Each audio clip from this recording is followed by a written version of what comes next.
যদি অভিনেতা না হতাম আসলে মিউজিশিয়ানই হতাম। কাজকে কম্প্রোমাইজ করি না, বাকি সবকিছু কম্প্রোমাইজ করতে হয়। অনেস্টিটা দিয়ে সবকিছু সবসময় করার চেষ্টা করি। নারীরা নতে আটকায়, মানে নারীরা নির্ভরতায় আটকায়। ভূতের থেকে তো মানুষ বেশি ভয় পায়। জিনে বিশ্বাস করি সবসময়। সিসিটিভি ফুটেজে জিন দেখেছি আমার বাসায়। সিন্ডিকেটের কারণে আমি কাজ পাচ্ছি না বা আমি পাচ্ছি না, পুরোটাই আমার ভুল ধারণা। যারা সবচেয়ে ভালো কাজ করছে ইন্ডাস্ট্রিতে, তারা শুধু নিজেদের কাজটাই করছে এবং মন দিয়ে করছে, অনেস্টলি করছে। ঈদ শব্দটার সঙ্গে ছোটবেলায় বেশি জড়িত। বসন্তর মতোই যাতে ভালোবাসা সবসময় নতুন থাকে, উদযাপন করা উচিত, ভ্যালেন্টাইন্স ডে মানানো উচিত। আলহামদুলিল্লাহ, লাইফে এখনো অনেক বড় কোনো ট্র্যাজেডি আসেনি বিয়ের পর। বিয়ের আগে না সবকিছু স্বপ্নের মতন, আর বিয়ের পর সবকিছু বাস্তব চলে। আমরা আমাদের নিজেদের ভুলগুলোকে সম্মান করি। এক যুগ ধরে নাটক করে যাচ্ছি, অভিনয় করে যাচ্ছি। যে বছরটা আসলে নিজেকে নিজের প্রুফ করে দেখানোর সময়। সিনিয়রদের আশেপাশে থাকলে শেখা যায় সারাক্ষণ কিছু। শিখতে হলে তো আমাদের উপরে যারা বা বড় যারা, তাদের থেকেই শেখা উচিত। কোয়ালিটি ওভার কোয়ান্টিটি, এটা হচ্ছে আমার ছোটবেলা থেকে আমার রিয়েল লাইফের মোটো। ওর গল্প সম্পূর্ণ আলাদা, শুধু ভিউ কেন্দ্রিক না। ওর মধ্যে মেসেজ থাকবে, ওর মধ্যে অভিনয় থাকবে। দর্শক, একটি কাজকে সুন্দরভাবে পর্দায় ফুটিয়ে তোলার জন্য অভিনয় শিল্পীরা অনেক কিছুই করেন। তিনি এমনই একজন অভিনেতা যিনি কাজের জন্য যে কোনো রিস্ক নিতে প্রস্তুত। এরই মধ্যে খোয়াবনামায় তার একটি ঝলক আপনারা দেখেছেন। বুঝতেই পারছেন কার কথা বলছি। এই মুহূর্তে এশিয়া পোস্টের তারকা আড্ডায় আমার সাথে রয়েছেন শোবিজের জনপ্রিয় এবং সাহসী অভিনেতা তৌসিফ মাহবুব। কথা বলবো তার সাথে, জানবো কাজের বর্তমান ব্যস্ততা ও জীবনের নানা গল্প। আমরা নতুন বছরে পা রেখেছি, বছরের শুরুটা কেমন ছিল? এটা প্রতিবারের মতো আসলে আমি পরিবারের সাথেই শুরু করি। আমি চেষ্টা করি বছরের 1 তারিখ কোনো কাজ না রাখতে। বছরের প্রথম দিন আমার এই কনস্ট্যান্ট সাপোর্টদেরকে অনেক বেশি প্রয়োজন, তো তাদেরকে নিয়েই আসলে শুরু করেছি। আর কাজের দিক থেকে বললে অনেক ফোকাসড একটা স্টার্টিং করেছি। মাত্র তো 1 মাস গেল বছরে।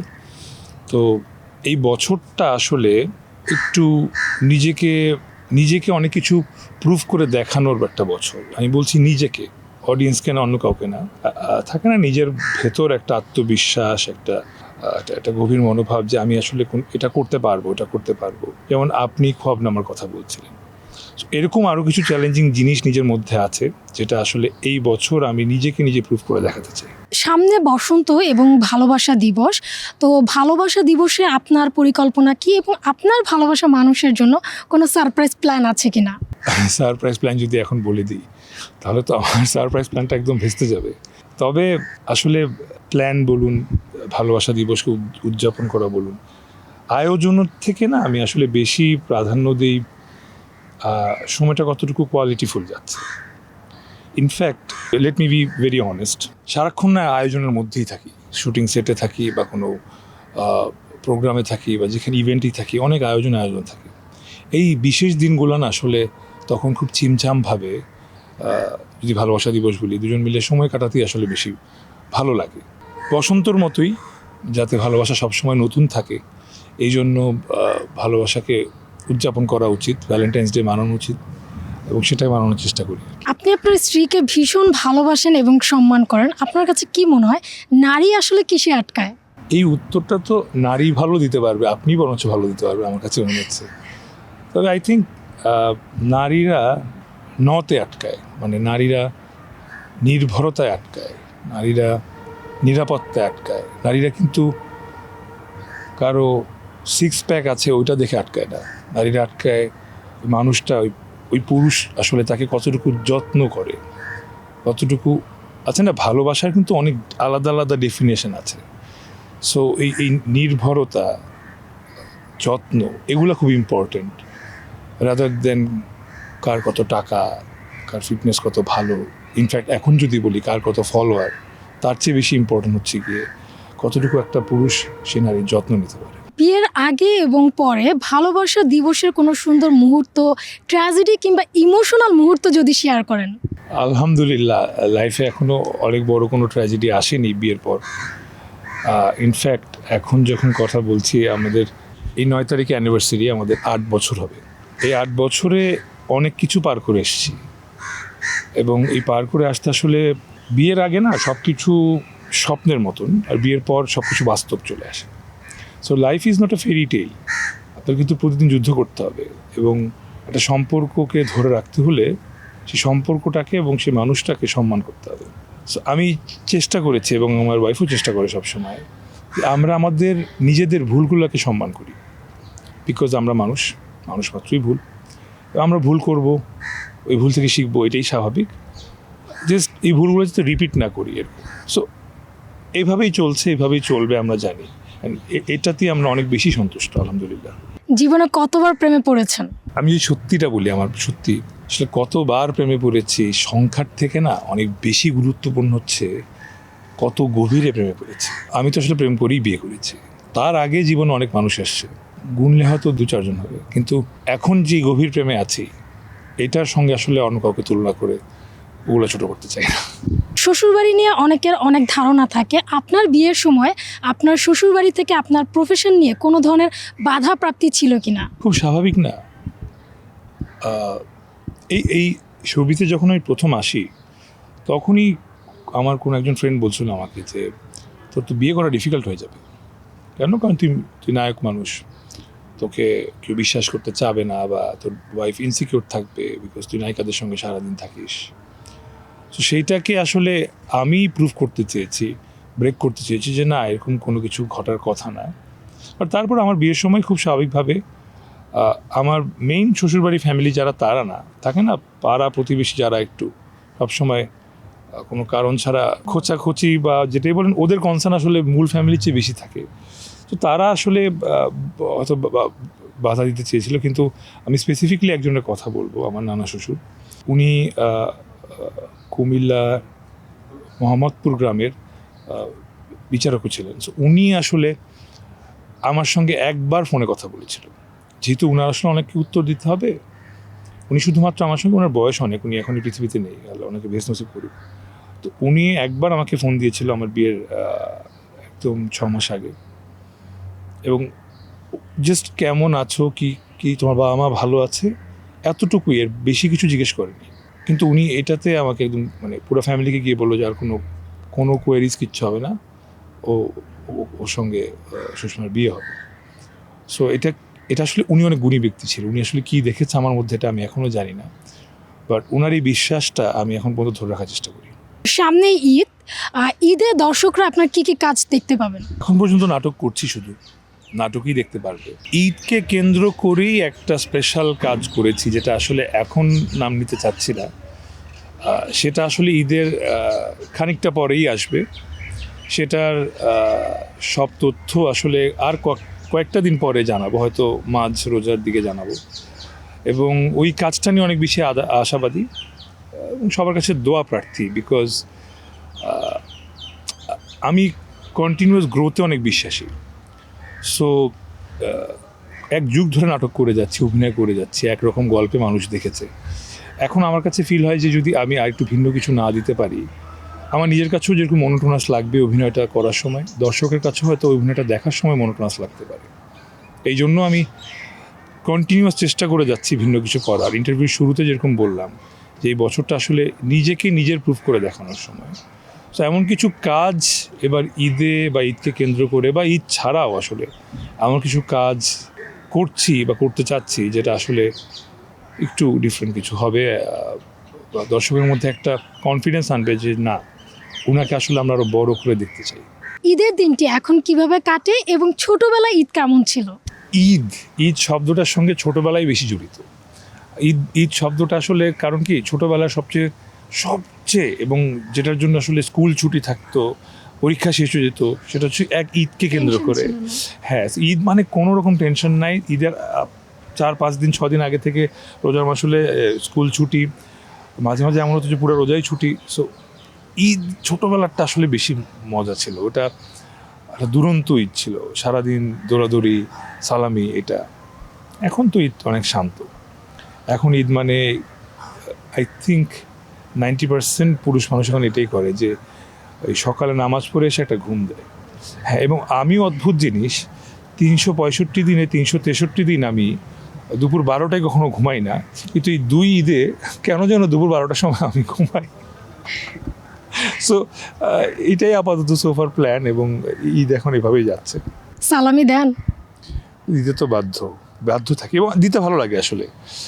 নিতেও ভালো লাগে, তবে এখন তো দাওয়ার বিয়েটা বেশি আর কি, ইমব্যালেন্স হয়ে গেছে।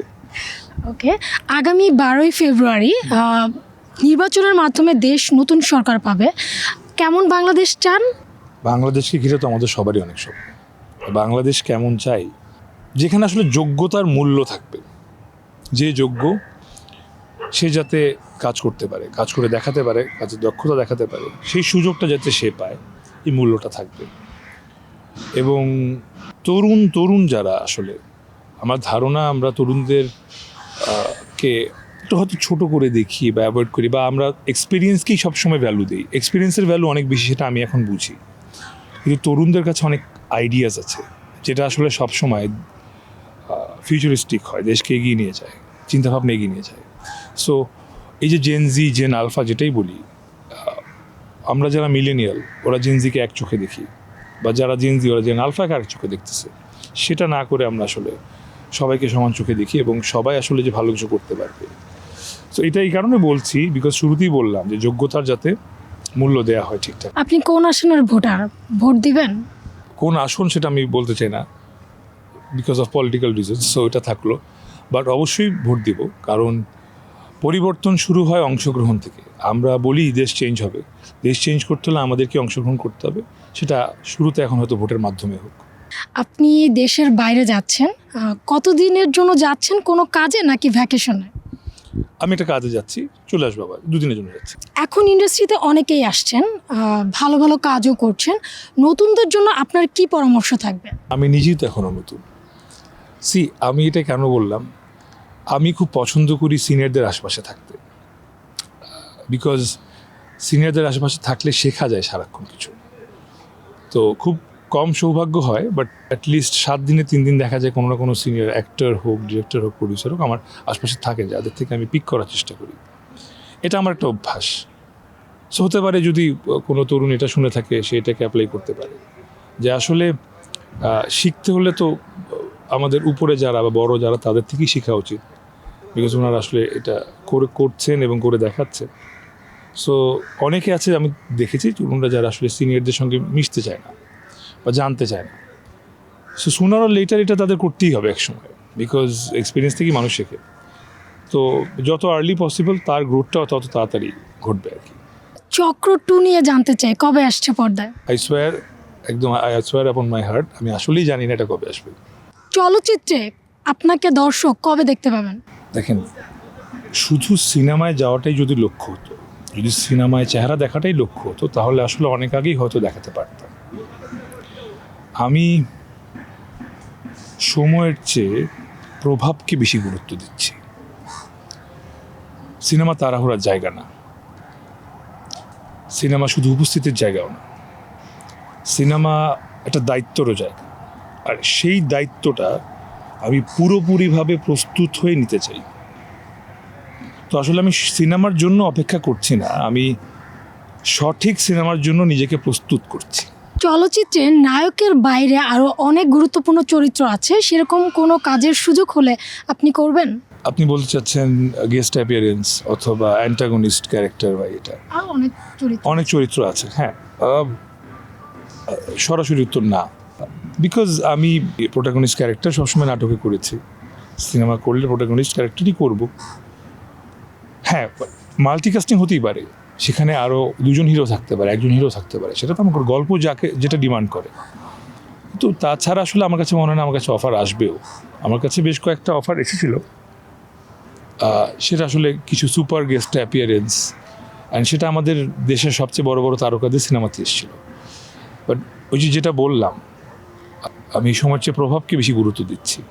আমার কাছে মনে হচ্ছে যে আমার যেই সিনেমাটা আমি বেশি প্রভাব রাখতে পারবো অডিয়েন্সের মধ্যে, সেটার জন্য আমি অপেক্ষা করছি। সম্প্রতি মুক্তি পাওয়া আপনার আলোচিত কন্টেন্ট যেটা দর্শকের মনে দাগ কেটেছে? বেশ কয়েকটি। দাগ তো ব্যাচেলার পয়েন্ট কাটে না, তবে অনেক বেশি খুশি ছড়ায় মানুষের মধ্যে। সো ব্যাচেলার পয়েন্টের নাম সবার আগে নিতে হবে, তারপর খোয়াবনামা, ফার্স্ট লাভ, এবং অবশ্যই একটা কাজের কথা বলতে হয়, এমন দিনে তারে বলা যায়, জাহিদ প্রথমে একটি কাজ খুব কম করছি, 2 মাস পর একটা কাজ রিলিজ হচ্ছে, বাট প্রতিটা কাজের অনেক বেশি এফেক্ট থাকতেছে, আমি এটা বুঝতে পারছি।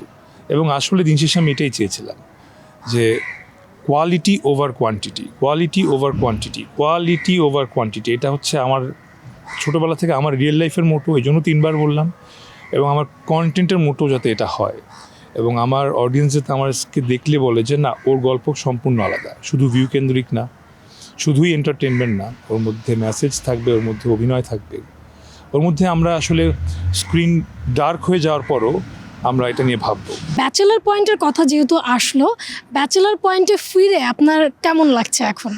চমৎকার লাগছে, যদিও মানে ফেরার সময়টা শুধুমাত্র মনে হয়েছে যে ফিরেছি, এর আগে পরে আমার কখনোই মনে হয়নি যে আসলে আমি ব্যাচেলার পয়েন্টে ছিলাম না। কারণ ব্যাচেলার পয়েন্টে যখন ছিলামও না, তখনও প্রতিদিন আমাকে রাস্তাঘাট হোক, আমার ইনবক্সে হোক, আমার কমেন্ট সেকশন হোক, মানুষজন আমাকে জানাতো যে আপনাকে ব্যাচেলার পয়েন্টে মিস করি, আপনাকে আবার দেখতে চাই। সো ওই জায়গা থেকে আসলে ভালোই লাগছে। কেন ছিলেন না, মানে শুরুতে ব্যাচেলার পয়েন্টে আসলে না থাকার কারণটা কি? এটা নিয়ে আসলে আগেও অনেকবার বলেছি, তেমন কোনো কারণই নেই। আমাদের প্রডিউসার তো চেঞ্জ হয়েছে, এখন অমি ভাই নিজেই প্রডিউসার। সো আগে একজন প্রডিউসার, আগে আরও 2জন প্রডিউসার, 3জন producer if I am not wrong change হয়েছে। সিজন 1-এ যিনি ছিলেন উনি 2 আর 3 করেননি, এবং 3-র পরে 4 আর 5 এরকম সমস্ত একটা আলাদা হিসাব আছে। সো সেকেন্ড প্রডিউসার যিনি ছিলেন ওনার সঙ্গে আমার একটু মতের দ্বিমত হয়েছিল আর কি, আর কিছুই না। সো খুব এমন না যে মারামারি ঘুষাঘুষি, আমরা জাস্ট বি ডিসাইডেড যে ওকে ঠিক আছে, উইল গো সেপারেট ওয়েজ। এটাও আমার জন্য একরকম ভালো হয়েছে, বিকজ তখন উইদাউট ব্যাচেলার পয়েন্ট নিজে তসলিম হবো কীভাবে, আসলে আমি সার্ভাইভ করবো কীভাবে, আমার নিজের কাজগুলো করব, সেটার একটা প্ল্যানিং করার একটা ক্ষমতা নিজের মধ্যে তৈরি করতে পেরেছি আর কি। কাজের জন্য আপনি যে কোনো রিস্ক নিতে প্রস্তুত, আমরা এরই মধ্যে খোয়াবনামায় তার একটি ঝলক দেখেছি। এই যে কাজের প্রতি আপনার কঠোর পরিশ্রম, চেষ্টা, সাফল্য পাওয়ার যে ইচ্ছা, সেটা নিয়ে কিছু বলেন। সেটা নিয়ে তো বলার চেয়ে বেশি প্রুফ করে দেখাইতে হবে। আসলে এটা অ্যাজ এ হিউম্যান আমার মধ্যে থেকে আসে। আমি অভিনয় করার আগে, আমি যখন মিউজিশিয়ান ছিলাম, তখনও ওখানে আসলে ভালো কিছু করার চেষ্টা বা ডিফারেন্ট কিছু করার চেষ্টা। I think it comes from the honesty within, যে সব কিছু না অনেস্টি দিয়ে করতে হয়। অভিনয়টা, একটা গাড়ি চালানো হোক, একটা খাবার খাওয়াও না, ওর মধ্যে অনেস্টি থাকতে হয়। সো ওই অনেস্টিটা দিয়ে সব কিছু সবসময় করার চেষ্টা করি। সো কিছু কিছু শটের ক্ষেত্রে মনে হয় যে এটা তো আসলে অ্যানিমেশন করা যায়, এটা ফেক করা যায়। সো অভিনয়টার ক্ষেত্রে কিছু জিনিস রিয়েল রাখলে নিজের যেমন ইমোশনটা আসলে রিয়েল কাজ করবে, আই থিঙ্ক অডিয়েন্সেরও সেটা করে, এবং সেটার আসলে প্রতি উত্তর আমি খবনামা থেকে পেয়েছি। Now I am very much inspired, এরকম আরও একটু পাগলামি করতে হবে সামনে। তৌসিফ মাহবুবের প্রথম কাজ এবং প্রথম কত টাকা সম্মানই পেয়েছিলেন, সেটা দিয়ে কী করেছিলেন? টিউশনি, যেটা হয়। স্টুডেন্ট খুব একটা খারাপ ছিলাম না, ভালোই ছিলাম। সো তারপর প্রথম টাকাটা আমার কাছে ক্লিয়ারলি মনে আছে আম্মুর হাতে দিয়ে দিয়েছিলাম। আম্মু কী করেছে সেটা জানি না। তৌসিফ মাহবুব অভিনেতা না হলে কি হতেন? শোবিজে আসার প্রথম অনুপ্রেরণা কে ছিল এবং কোনো বাধাপ্রাপ্তি ছিল কিনা পরিবার থেকে? যদি অভিনেতা না হতাম, আসলে মিউজিশিয়ানই হতাম, বিকজ মিউজিকের একটা অংশ ছোটোবেলা থেকেই আমি মনে মনে নিজেকে ভাবতাম, এবং তারপরে সেটা সেই পথেই যাচ্ছিলাম। পরিবার থেকে বাধা ছিল তেমন কখনোই ছিল না। পরিবার থেকে কিউরিয়াস ছিল, বা ওরা ভাবতো যে যদি আমি না পারি, যদি সাকসেসফুল না হই, বিকজ খুব আনসার্টিন একটা জায়গা। আর আসলেই এমন একটা জায়গা যেখানে আসলে লাখে একজন টিকে যায়। সেই লাখে একজন হওয়াটার জন্য যে পরিশ্রমটা করা দরকার, সেইটার আত্মবিশ্বাস আমার নিজের মধ্যে সবসময় ছিল। ওদের একটু কম ছিল, এই জন্য ওরা টেনশন করতো। বাট আলহামদুলিল্লাহ, ওভার দ্য টাইম এখন শুধুমাত্র ভালোবাসার সাপোর্ট ছাড়া কিছুই পাই না ওদের কাছ থেকে। কাজ করতে গিয়ে কখনো খারাপ কোনো পরিস্থিতির শিকার হয়েছেন কিনা? কাজ করতে গিয়ে তো অনেক রকম পরিস্থিতির শিকারই হই। কোনো কাজ তো যেভাবে আপনি সকালে প্ল্যান করে বেরোবেন সেভাবে তো ঘটবে না, ওখানে মধ্যে অনেক প্রতিকূলতা আসবে, অনেক প্রবলেম আসবে। তো এই তো যতই খারাপ পরিস্থিতির শিকার হই না কেন, খারাপ কিছু হই না কেন, কাজ তো দিন শেষে হতেই হয়। সেটা আসলে তখন যেটা হয় যে কম্প্রোমাইজ করতে হয়, হয় কাজটা কম্প্রোমাইজ হয়, বা নিজের কোনো ব্যক্তিগত জিনিস কম্প্রোমাইজ করে কাজটা শেষ করতে হয়। সো এটাই, বাট কাজকে কম্প্রোমাইজ করি না, বাকি সব কিছু কম্প্রোমাইজ করতে হয় আসলে। তৌসিফ মাহবুবের ভৌতিক অবস্থা জানতে চাই, ভূত ভয় পান? ভূতের থেকে তো মানুষ বেশি ভয় পায়, ভূত তো ভয় দেখায় চলে যায়, তো মানুষ তো আসলে শুধু ভয় দেখায় না, মানুষ তো আসলে অনেক কিছুই করে। তো হ্যাঁ, ভয় মানুষকে নিয়েই বেশি। ভৌতিক কোনো পরিস্থিতিতে কখনো পড়েছিলেন? পড়েছি, বাট ওই যে যেটা বললাম আর কি, ভূত প্রেত এগুলো তো ভয় পাওয়ার কিছু নাই। জিনে বিশ্বাস করি সবসময়, আমাদের কোরআন শরীফে বলাই আছে জিন আছে, এবং হয়তো দু একবার এই পরিস্থিতিতে পড়েছি যেখানে আসলে সম্মুখীন হয়েছি, যেখানে আসলে সিসিটিভি ফুটেজে জিন দেখেছি আমার বাসায়। সো এই তো, কিন্তু কখনোই না একটা আলাদা সেন্সলেস হয়ে যাওয়ার মতো ভয় সৃষ্টি হয়নি। যেটা সৃষ্টি হয়েছে যে আসলে এটা তো ন্যাচারাল, এটা থাকবেই। আপনার বাসায় যে জিন দেখেছেন, গল্পটা একটু ছোট করে যদি শেয়ার করেন। কিছুই না, জাস্ট সিসিটিভি ফুটেজে ধরা পড়ে আর কি। তো একটা জিন এরকম দেখছি আমরা, এরকম একটা গাছের উপর থেকে টপ করে বসে এবং তারপরে সুপারসনিক স্পিডে সে চলে যায়, কিছুক্ষণ দাঁড়িয়ে থাকে। সো এটা আসলে সবসময় অন্য কারো বাসায় দেখতাম বা অন্য ইউটিউবে সিসিটিভি ফুটেজ এগুলো দেখতে বিশ্বাস করতাম না। যখন নিজের বাসা বা দেখছি, নিজের সিসিটিভি ফুটেজ দেখছি, তখন তো আসলে বিশ্বাস না করা ছাড়া কোনো উপায় থাকে না। তৌসিফ মাহবুবের একটি ভালো দিক, একটি খারাপ দিক। ভালো দিক হচ্ছে কি আমি অসম্ভব কাজকে ভালোবাসি, এবং সেটাই আসলে খারাপ দিক। এই কাজকে ভালোবাসতে গিয়ে আমি অন্য কিছুকে কম ভালোবাসি, যেমন আমার নিজের পরিবার, আমার নিজের স্বাস্থ্য, আবার নিজের আরও অনেক কিছু। বিকজ কাজটা এতটা ইম্পর্টেন্ট হয়ে যায় তখন, অন্য কোনো কিছুকে তখন প্রায়োরিটি দিই না। সমালোচনা আছে শোবিজ এখন সিন্ডিকেটে চলে, যে কারণে অনেকেই ভালো কাজের সুযোগ পান না। বিষয়টি নিয়ে আপনার মতামত কি? আমি আমার সিন্ডিকেট কি আমি জানি না, বুঝি না, তো আমি নিজেই জন্য বললাম যে আমি আমার সিন্ডিকেট। সত্যি কথা বলতে এক সময় আমরাও এটা ভাবতাম, আমি ভাবতাম ব্যক্তিগতভাবে যে এরকম সিন্ডিকেটের কারণে আমি কাজ পাচ্ছি না বা আমি পাচ্ছি না। পুরোটাই আমার ভুল ধারণা। প্রতিটা স্তরে স্তরে আসলে কাজের লেভেল আছে, কাজ নিয়ে ভাবনা আছে। সো একটা স্তরে বসে অন্য স্তরের ভাবনাটা ভাবলে আসলে তখন এরকম ভাবনা মাথায় আসবে যে সিন্ডিকেট, আমাকে কাজ দেওয়া হচ্ছে না, কেউ আমাকে আটকে রাখছে। আসলে আই থিঙ্ক যারা সবচেয়ে ভালো কাজ করছে ইন্ডাস্ট্রিতে, তাদের মধ্যে সবচেয়ে কমন জিনিস যেটা, ফার্স্ট জিনিস যেটা করে সেটা তারা করছে, যেটা হচ্ছে গিয়ে তারা কাউকে আটকাচ্ছে না, তারা শুধু নিজেদের কাজটাই করছে এবং মন দিয়ে করছে, অনেস্টলি করছে, কঠোর পরিশ্রম করে করছে। এইটাকে বিট করতে হবে যদি আপনার নেক্সট লেভেলে আসতে হয়। না পারলে আপনি বলবেন যে আপনি সিন্ডিকেট আপনাকে দিচ্ছে না, এটা হচ্ছে না, ওইটা হচ্ছে না। সো দেখেন, আপনি অনেক কষ্ট করে আপনি টাকা উপার্জন করে আপনি একটা গোল্ডের ঘড়ি কিনলেন বা একটা ঘড়ি কিনলেন, আপনি সেই ঘড়িটা কি আপনি ছিনতাইকারী নিয়ে যেতে দিবেন? আপনি নিশ্চয়ই প্রোটেক্ট করবেন, চুরি থেকে সেটাকে রক্ষা করবেন। সো যে অনেক কষ্ট করে ক্যারিয়ার একটা জায়গায় আসে, সে কি পরের দিন ছেড়ে দিবে সব কাজ? সে তার কাজের জায়গা ধরে রাখবে। সেটাকে যদি কেউ সিন্ডিকেট বলে তাহলে এটা বোকামি। সবশেষে দর্শকদের উদ্দেশ্যে কিছু বলেন। প্রিয় দর্শক, যদি আমাকে চিনে থাকেন জানবেন আমার নাম তৌসিফ মাহবুব। বিগত কয়েক বছর ধরে আপনাদের সঙ্গে আছি অভিনেতা হিসেবে, থাকতে চাই সবসময় এইভাবেই।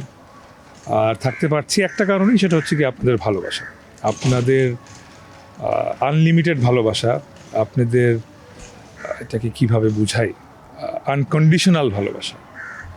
বিকজ সবসময় আসলে যে ভালো কাজ করতে পেরেছি সেটা জানি না কতটুকু পেরেছি, বাট সবসময় চেষ্টা করেছি, মাঝে মাঝে ভুল হয়েছে। তারপরেও যেহেতু জায়গায় রেখেছেন, দোয়া করি আর কয়েকটা দিন রাখবেন, এবং ওখানেই আসলে থাকতে পারলে আমার কাছে মনে হয় আমি পৃথিবীর সবচেয়ে দামি ঘরে আছি, মানে আপনাদের মনে আছি। সো এই তো, এতটুকুই চাওয়া। থ্যাংক ইউ আপু, থ্যাংক ইউ আপনাকে। আপনাকে অসংখ্য ধন্যবাদ এত ব্যস্ত সময়ের মাঝেও এশিয়া পোস্টকে সময় দেওয়ার জন্য। এটাই আমার কাজ, সো আলাদা করে থ্যাংক ইউ দিতে হবে না। দর্শক, কথা বলছিলাম অভিনেতা তৌসিফ মাহবুবের সাথে। আসছে ঈদে দর্শকদের জন্য চমক নিয়ে আসছেন এই অভিনেতা। সেই পর্যন্ত ভালো থাকুন, সুস্থ থাকুন, এশিয়া পোস্টের সাথেই থাকুন।